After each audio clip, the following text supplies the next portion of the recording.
All right, and up next, we have a great speaker. It's my dad. My dad is a great person, and I really respect him.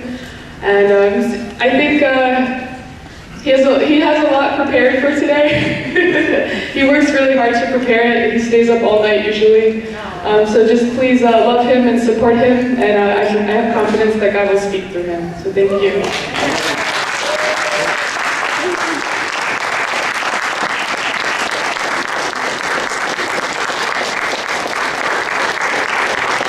Good morning, brothers and sisters.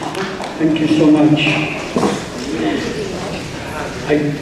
I did a little bit of a survey this morning because the title of my sermon is called I See You. I See You. And so I asked a few key people in our community, have you seen the movie Avatar? And I need to know how many people have not seen Avatar. Oh, good. I'm a bit more relieved now. So most of you understand the greeting, I see you. This greeting is very beautiful because it means you're not just seeing the physical person, you're seeing the God in that person. You're seeing the essence of that person. You're seeing the history of that person, as Sancho described this morning. And you're seeing the future of that person. I see you. I'm on a pressure plate because you couldn't hear I've been building up my ability to tell jokes. And he's also been giving sermons that kind of it leaves us in the dust. His sermons are really great. And I'm a little bit worried, so I had to do some search for a joke. But before I'm going into the joke mode, I need to do something that is referred to on GPA and STF as a shout-out. A what? A shout-out. Who knows what a shout-out is? Don't know. Okay. I want to mention some people. Now, Ritsuko Davidson. Yay! Hi, Ritsuko. Shout out. I never thank you, Ritsuko, for your emails, but you sent out a link for a movie about America's situation today. If you haven't got that link, you need to get in touch with Ritsuko Davidson. Thank you. No, we are amongst the champions of history, the people that our Heavenly Parent handpicked to come and attend to parents. Sadako Maeda, I was thinking about Hideyuki. He could wear clothes longer than any other person I know. He could still make his jacket look reasonably good, even though it was 15 years old. He never bought new clothes. It was amazing. That must be partly due to his wife. She took care of him. I need to give a shout out. This last week I've been working in Michigan, and my car started to break down. My faithful British car, which is notorious for breaking down, and it's very expensive to fix, broke down in Michigan. It had coolant, steam pouring out of the engine. And, we checked a couple of local people and wasn't so confident that they could fix it. And we called Santiago. Now Santiago packed up, bought the part at work, packed up his truck, drove all the way to Michigan, fixed the car in the night, and drove back, with his wife to start his work the next day. That's incredibly beautiful. Brotherly love. I need to give a shout out to Santiago.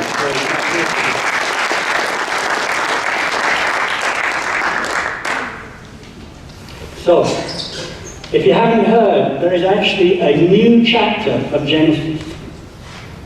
Did you know about this? Okay.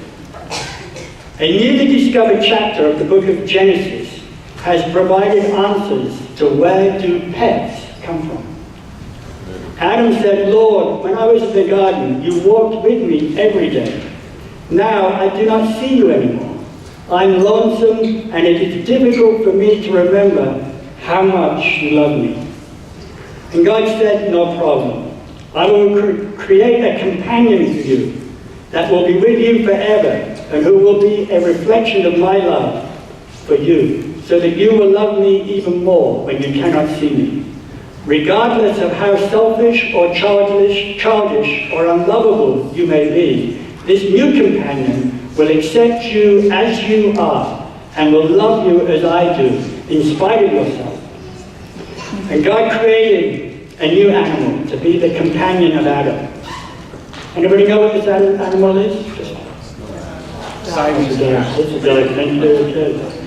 And it was a good animal. And God was pleased, and the new animal was pleased to be with Adam and wagged his tail. And Adam said, Lord, I have already named all the animals in the kingdom, and I cannot think of a name for this new animal. And God said, no problem, because I have created this new animal to be a reflection of my love for you. His name will be a reflection of my own name, and you will call him Dog. And Dog lived with Adam and was a companion to him and loved him. And Adam was comforted, and God was pleased. And Dog was content and wagged his tail. After a while, it came to pass that Adam's guardian angel came to the Lord and said, Lord, Adam has become filled with pride. He struts and preens like a peacock, and he believes he is worthy of adoration. God has indeed taught him that he is loved, or perhaps too well. And the Lord said, no problem. I will create for him a companion to be with him forever, and who will see him as he is. The companion reminded him of his limitations, so he will know that he is not always worthy of adoration. And God created the cat to be a companion to Adam. And cat would not obey Adam. And when Adam gazed into the cat's eyes, he was reminded that he was not the supreme being. And Adam learned humility. And God was pleased, and Adam was greatly improved. And Dog was happy, and Cat didn't give a hoot either way. So that leads me to my next shout out. It's to my brother John, because he has endured 4 cats in his house for the last 20 years. And these cats have not died. Only 2 of them has passed on. But these cats are completely aloof. They don't give a hoot.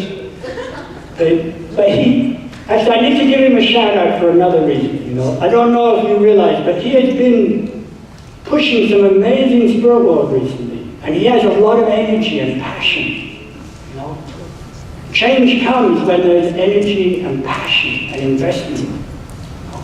So it's really important that we work together and support each other.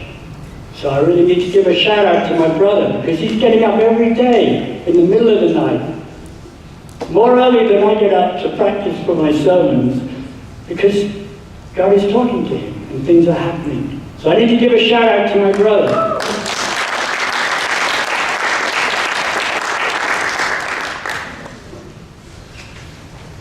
I got a lot of pages here, but luckily there's not too much on them. Okay, one more shout out if that's okay. It was hard to feel God this last little while. And we meet every day at Peter Jasper's house, for Hundake. Peter is very organized, methodical. His German mind is very precise. His prayers are the same every day. He prays, for the unity of North and South Korea. He prays for the unity of true parents and true children. He prays for all the people who buy his roses. He prays for all the people that are there. It's the same prayer every day. So you might think God doesn't listen to that prayer. And emotionally, I don't think God does listen to the prayer. But substantially, yes, he does. People buy Peter's roses. It's unbelievable how many roses we are wrapping at Peter's warehouses. People buy his roses by the thousands. It's incredible. But what happened there was that Renee, who knows the Peels family? Yes. This is such an amazing couple. You know, they have their daughter, right? And I don't know exactly, but I heard that when she was, as a baby, had a brain, it was a clot, a blood clot in the brain that caused the problem. Anyway, she basically has to be looked after as a baby. She's 25 years old. You know, she still has to wear diapers. She has to be fed. You know, Renee prayed. When Renee prayed, God just stood up. Instantly. Instantly, God listened to her prayer. It wasn't so complicated. No. But it was a prayer of comforting God. It was such a beautiful prayer. It was a prayer of just thanking God for being such an amazing parent. Thanking God for always trying to find a way to love us and to lead us and to show us the way forward. So I need to give a shout out to the Peel family.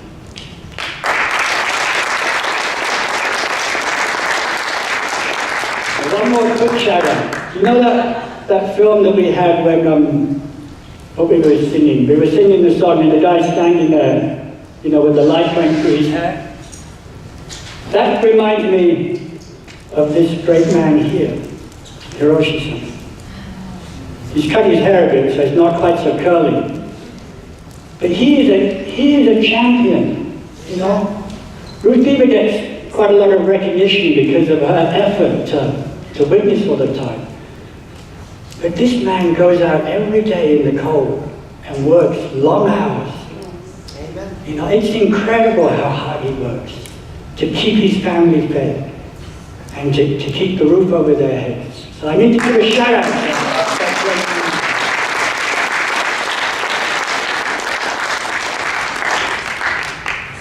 Okay, before I use up all my time, how many people managed to watch Kwanjani's address okay, take time to watch it, you know. He cried all the time through his speech about the Day of Victory of Love. Such a beautiful message.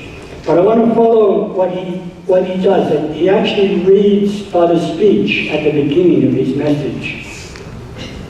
So please bear with me. I know this is a little bit long, but I want to read Mother's words here.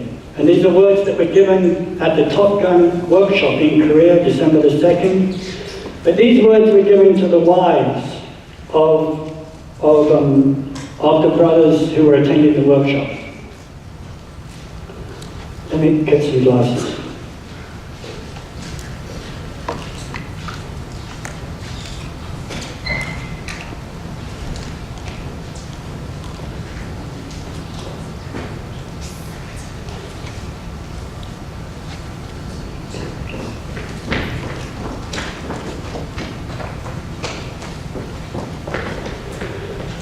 So brothers and sisters, you know, this is not an easy time to be alive.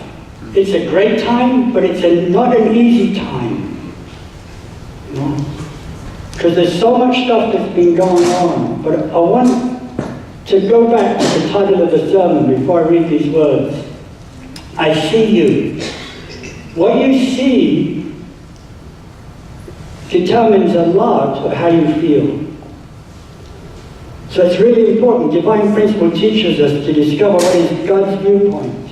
Right? What is the viewpoint of God? Our viewpoint, the real battleground in this universe, is actually for your viewpoint. What is the perspective? How do you see things? Have we become humanistic? Do we understand who we are? Do we know our value? Do we know that we were handpicked by our Heavenly Parent? Because everybody else that was meant to be there didn't show up. That's why we were handpicked. We were not number 1 on the list, right? We weren't even number 2 on the list. We weren't even number 3 on the list. Maybe you got a lucky number and you came in at 77 or something, but it was way down the list, I can guarantee. You know, Billy Graham should have been there. You know, should have been all these top movers that were there. We were way down the list. So in listening to Mother's words here, it's important to dig deep and see beyond the words I've been struggling with Mother recently. There was once a time when we were fishing in Ipswich, and Father was out on the ocean, well, not on the ocean, but he was in the ocean, and we were trying to catch these big clams. And the way you find the clams is you wiggle your feet in the sand until your foot hits the clam, and then you have to dig down and catch the clam. And Mother couldn't get out to where Father was, so she had a little surfboard thing. And I had to push Mother all the way out there to where Father was so she could catch the clams, because there was kind of sandbars, right? So sometimes it was deep and then sometimes it was shallow. Anyway, Mother's in a nice swimming suit, and actually she looked pretty hot. And our mind is not so great, honestly speaking. So actually that feeling came to me for a second. That's the reality. How you see things affects everything, right? How close can our relationships be if our feelings get clouded? So it's really important. Sanksha's point was very deep this morning. It's all about relationships. So whilst we're listening to Mother's words, please think about that, about our relationships. Yet this is the true parent whom heaven and humanity hope to long for. As a result of the fall, fallen people have received the lineage of Satan and the false parent. And even if they had conscience, it could not work properly. Conditions had to be set, and indemnity had to be paid. Yet they still do not know how to go about it. Thanks to true parents, we now understand the providence and know the purpose for which we must advance. True parents showed us everything by practicing it themselves. Please think about it. The children in the true family speak in this manner. We did not receive our parents' love. So this is the true children. We did not receive our parents' love. First generation members, that's us, were always in front of their parents, in front of the true parents. The older men were always a priority. This is how they speak. These older men, the first generation members, had to create a good environment for the children. They did try, but they were inadequate in many respects. They were also inadequate when it came to having desperate hearts in front of the foundation by which heaven could come down to us. It took heaven more than 6,000 years to find true parents. It took heaven more than 6,000 years to find true parents. At a time when humanity's hope is about to come true, we are living with true parents, but have only been receiving love. The same thing happened with all the foundations. We hope that true parents would do everything for us.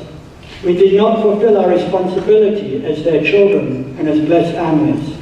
As a result, second generation members thought that there was no end to the suffering of their parents, and came to the conclusion that suffering was nothing to boast about. They ended up drifting away as they tried first to be comfortable. I find a little passage here about suffering, and it says, suffering by itself is of little value unless it is met with love and patience. I'm going to change a little here, because this is in some of Mother's other speeches, she's been talking about the 40,000 second generation members in Korea and Japan, and how few of us are really working within the church. How many people have drifted away? I struggle with Mother, because I like love, right? Mother's been giving kind of quite hard love since she started leading our movement. She's been giving the love that's not so soft and nice, I like the Mother's love that has good Hungarian goulash and beef bulgogi and you understand? Yes. I love my food, I love that kind of love, right? Actually, I don't like suffering, I don't like pain, I don't really want to sacrifice. Does that make sense? Can you relate to that? If I do have to suffer and sacrifice, can I do it joyfully? That's what we're being asked here. That is because we did not fulfill our responsibility, starting with the 36 couples. If the providence is to be conducted in order, the children of the 36 couples must be the first to stand on the front line. We say we know divine principle and respect the faith true parents have lived, but in reality, we have been making compromises. However, it must be different now. True parents perfected, concluded, and completed the providence of restoration through indemnity, and they proclaimed Foundation Day in front of us. They accomplished the purpose that God had when He created the entire creation and man. If Adam and Eve had become one, hold on.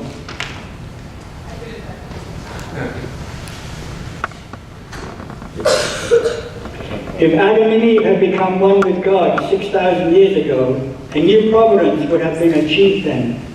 Even though Father suddenly ascended, He did so out of love to set up those first and second generation members that worked with Him in positions of responsibility in order to save us once more. We must understand this. You must have only absolute faith and obedience. You must take the initiative on the front line in embracing all humanity in true love as brothers and sisters. Women and wives of those in positions of responsibility must take the lead. Do you understand? While I was preparing for the holy wedding with True Father, I made the determination to end this tiresome providence of restoration through indemnity. People think Father alone is the returning Messiah, and that the Messiah is a man. However, it doesn't work with only a man. I had to go with Him all the way to the end. I had to fulfill my responsibility. I'm going to digress a little bit here. I am in the process of moving back to England, and I want to clarify one thing. In my heart of hearts, I determined to stay in America as long as Father was in America when I was here. I believe the only way to save my country is to save America. But if you watch on Ritzico's link, you know that America is in deep trouble. Okay, that was a better word. I was going to say doo-doo. America is in deep doo-doo, because it's so confused to be able to see, from the right perspective. We're so confused even about relationships. Our schools, from the very young age, teach that a family can be made up of 2 men or 2 women. Love is the key to everything. Love is the most important thing in the universe. What Father and Mother brought us is not a church. They brought us the blessing. I am half. I wanted my wife to be here today, but she's wrapping roses.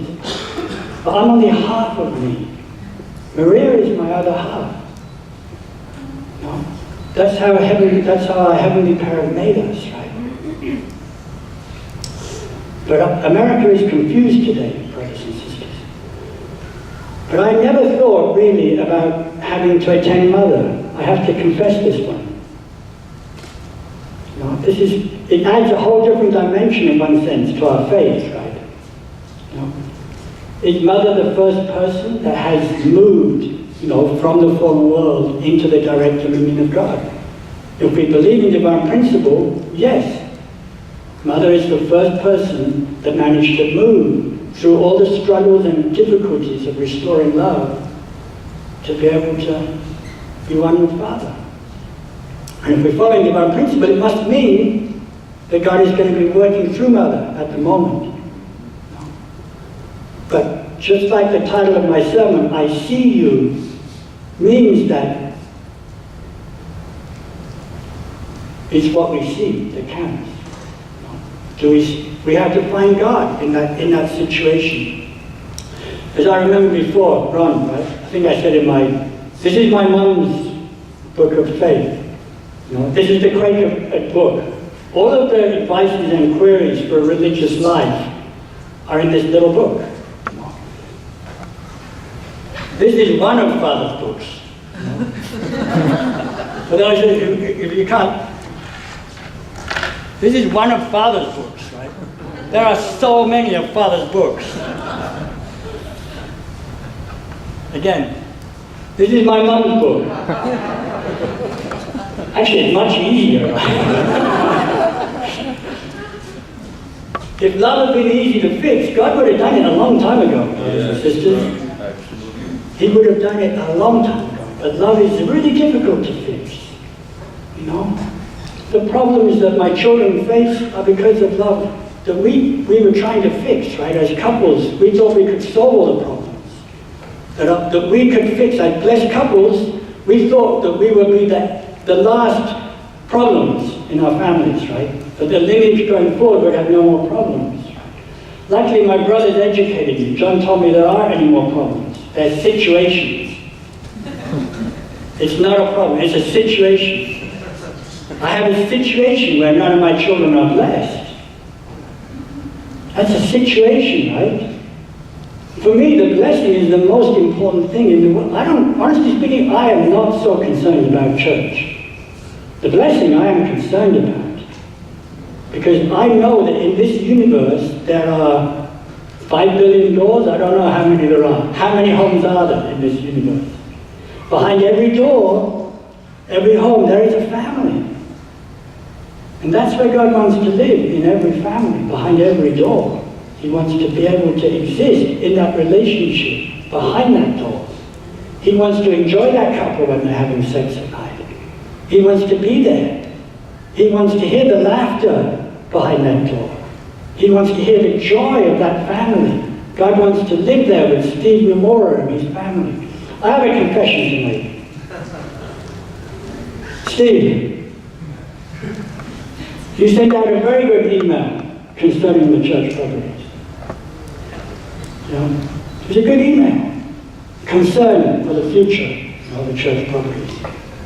I was struggling because, Steve tried to help me with my house, because my house is in foreclosure. So I was struggling because I couldn't work out how Steve really, how he was, I cannot gauge Steve's motivation, I'll be honest. I don't know if he just wants to make money from me, or if he wants to help me. So I was struggling. It's not a good thing to struggle with each other. Relationships are so important. Don't you think so? Yes. Result is only going to come if relationships are good. Steve, I need to apologize. I couldn't work out what your motivation was. Whether you just wanted to make money from my situation, or if you wanted to really help me. Does that make sense? Do you hear what I'm saying?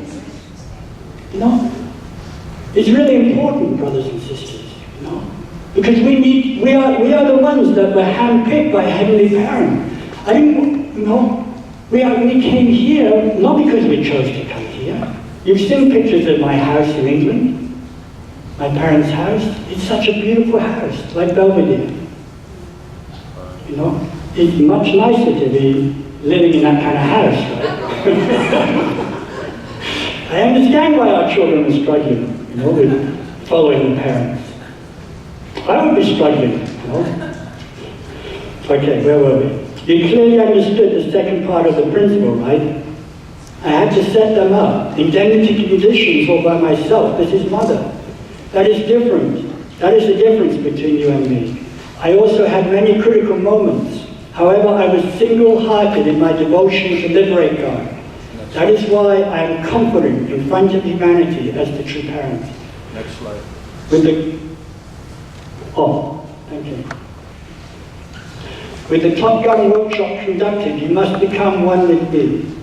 We must become one. In a world of goodness, without any trace of the fall, everyone would know what God was thinking of. Even if I don't say anything, you should be able to think, what is true mother thinking of? I'll do it for her in that way. Wouldn't it be better for you to do something out of your own initiative, rather than doing so under orders?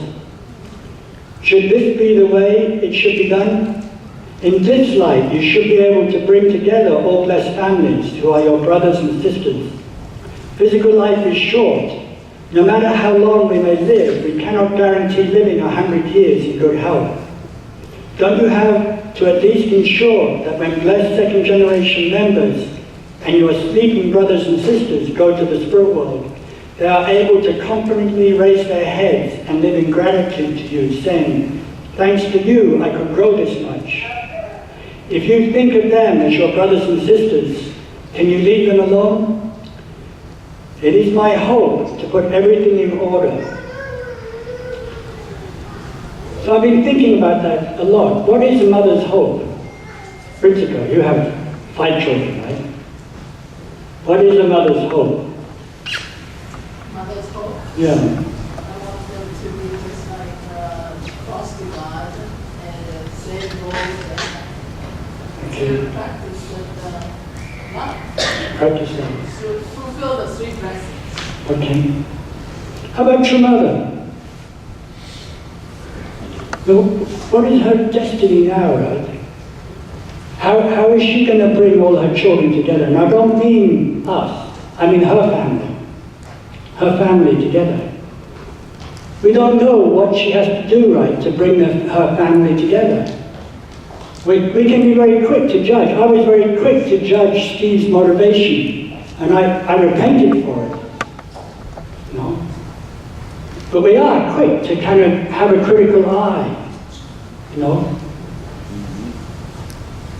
It's really important that we find a way to discover, right, what is Mother trying to do? She has to bring her kids together on the same page.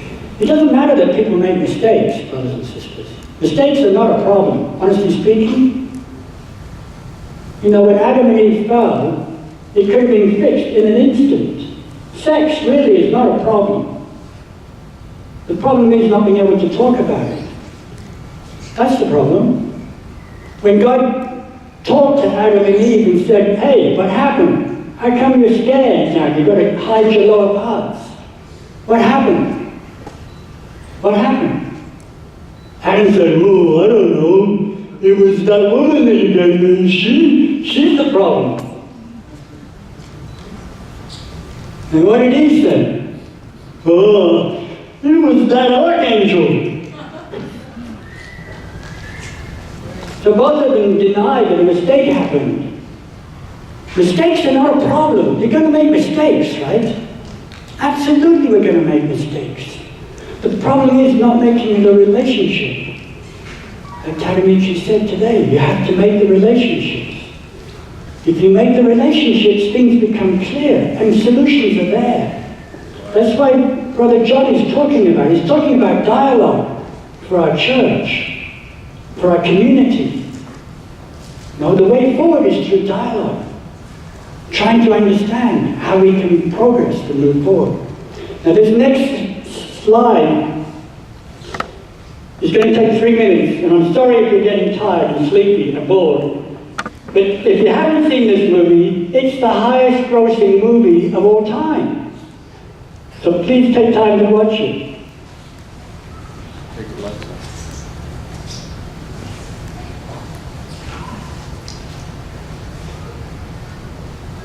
Will it have sound? You Jake Sully? I'd like to talk to you about a fresh start on a new world. You'd be making a difference.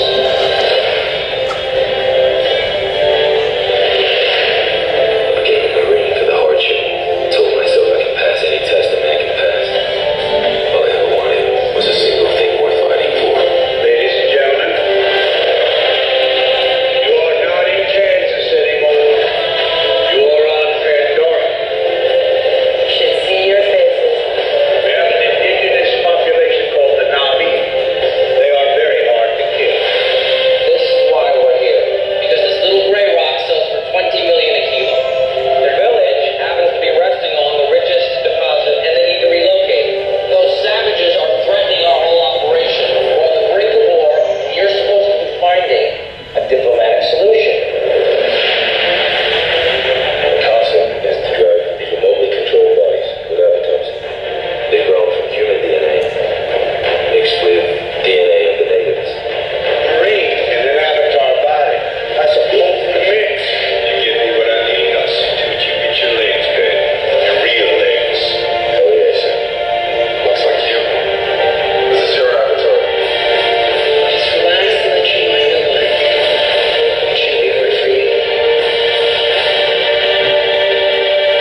So I'm sure that Joshua and Caleb, when they went into the promised land, had that spirit, right? This is our land.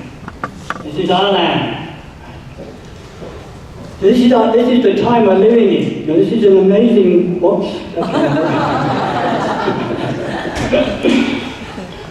This is our destiny, right? That's my sweetheart. Father gave her for me to grow my love. You know, it's the most precious gift in the universe. I am so lucky to have this special person. Claudine is so lucky to have TJ. TJ talked to Heavenly Father asking for a French lady.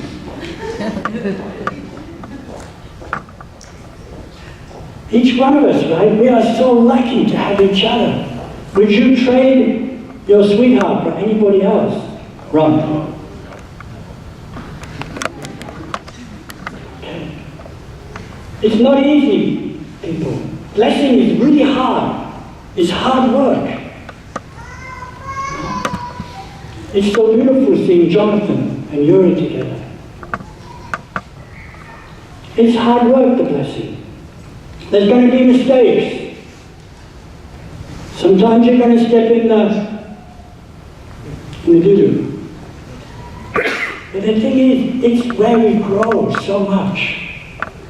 Father came to change the lineage, to establish God's lineage on the earth. And He did it. He established God's lineage.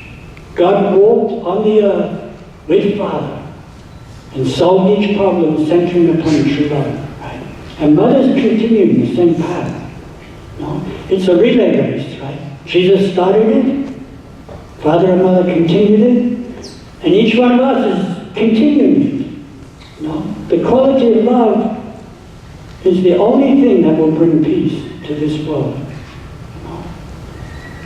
Don't you agree? Yes. We all want world peace, right? Anybody want world war? No way. No way, right? America is in the battleground. You know, we need to bring peace, right? And that starts in our homes. It starts by loving each other. The most precious person in the universe is probably sitting right next to you. It's such a great gift, right? To be able to grow our love. That's my sweetheart. I wouldn't trade her for anybody. I get mad with her, don't get me wrong. You know, sparks fly. But we stay together, right? We keep working it out. We keep growing. We keep loving. We keep building. Thank you so much for coming to church, brothers and sisters. I wanted to show the whole Avatar movie, right? But please watch it if you haven't seen it. It's really an amazing movie. It covers so much. You know, the avatar body is just like, you know, in one sense it's like God, right, wanting to live in our body. It was, God designed your body with the DNA, the cell structure, everything handpicked. There is only one reaction. Not two, not three, only one. So only through that particular DNA combination, God gets to experience what it's like to look through those eyes, to feel through that heart.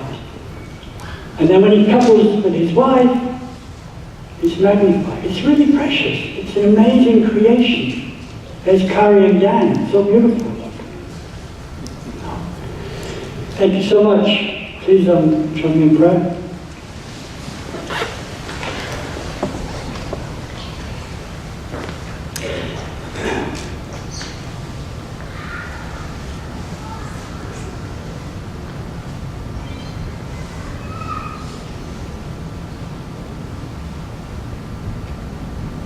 Heavenly Parent, we're so thankful to you for the many different doorways and avenues that you have built so that we could find our way home to you.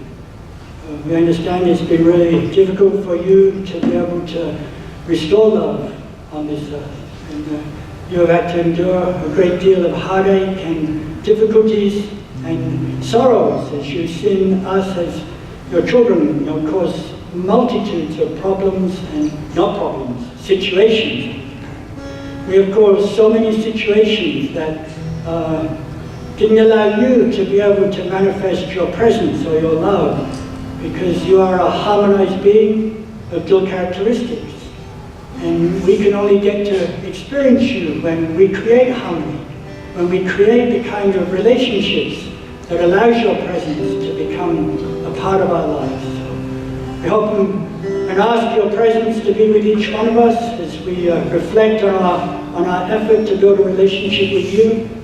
Please let each one of us find the qualities of character and heart that we need, that we are searching for, so that we can build better relationships with you and with each other, and that we can create for you a world of laughter and joy and happiness. We honor you, Heavenly Parent, as we offer up this message to you and report these things in all of our names here, and in the name of Kate and Maria Ogden of the Ogden Blessed Central Family. Let's have you unison prayer.